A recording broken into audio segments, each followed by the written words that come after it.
Vai arī tu ikdienā sastopies ar diskomfortu sprandā un muguras jostas daļā pēc ilgstošas sēdēšanas mācoties eksāmeniem? Mani sauc Marta, esmu fizioterapeite, un šodien es tev parādīšu dažus vingrinājumus, ar kuru palīdzību tu varēsi mazināt diskomfortu pēc ilgstošas sēdēšanas.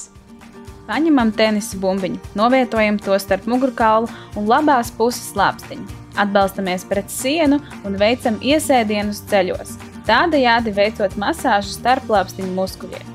Atkārto 10 reizes un pēc tam veicam arī kreisajā pusē.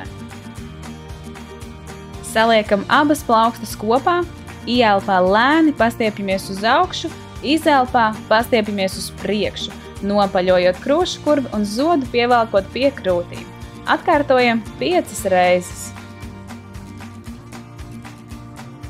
Saliekam plaukstas kopā, lēni izelpā pieceļamies no krēsla un ieelpā apsēžamies.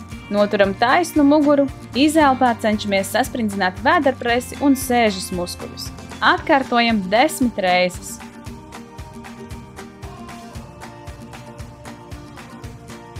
Ieelpā labo roku lēni atveram uz sāniem, rotējot ķermeņa augšdaļu uz labo pusi.